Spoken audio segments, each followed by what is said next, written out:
Tu che mi racconti? Quegli stregoni sono davvero così terribili come ho sentito?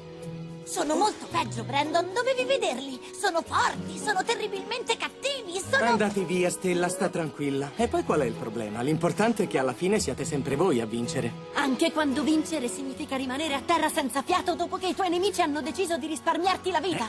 No, vincere è quando puoi sorridere di una sconfitta e preparare la tua rivincita insieme a chi ha un'immensa fiducia in te. Che belle parole, Riven. Dimmi la verità, è tutta farina del tuo sacco? Ehi, così mi offendi.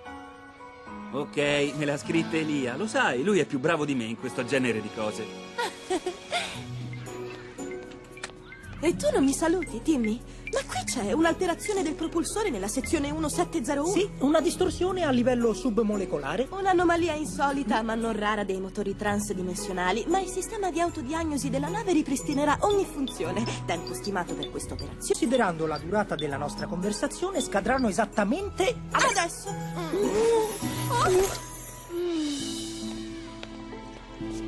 Bloom, perché quell'aria triste? Che domande fai, Brandon? Vedi per caso Sky da queste parti? Appunto, però ci sto facendo l'abitudine. Da quando è diventato re di Heraklion, Sky non ha più tempo per me, ma lo capisco. Bloom, Sky adesso è molto impegnato, ha un regno da portare avanti e non gli rimane neppure un minuto per farti una sorpresa.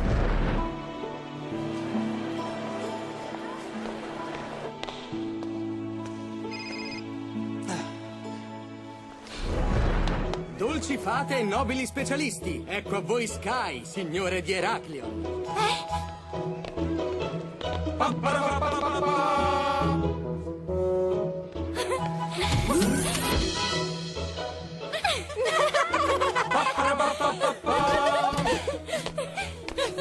Smettetela di fare gli stupidi, ragazzi. Sky, sono così felice di vederti. Sei davvero bellissima, principessa. Molto gentile, Ti Sire. prego, non chiamarlo così, altrimenti si monta la testa. Sky per noi sarà sempre solo... Uno specialista. E soprattutto un amico. Ragazze, è ora di andare. Che cosa? Mi dispiace interrompervi, ma la missione che attende le Winx non può più essere rimandata. La preside Faragonda ha ragione. L'ultima fata della Terra vi sta aspettando, quindi sarà meglio che vi andiate a preparare. Brandon! Ma non siate tristi, in fondo questo è soltanto un arrivederci. Andiamo? Oh.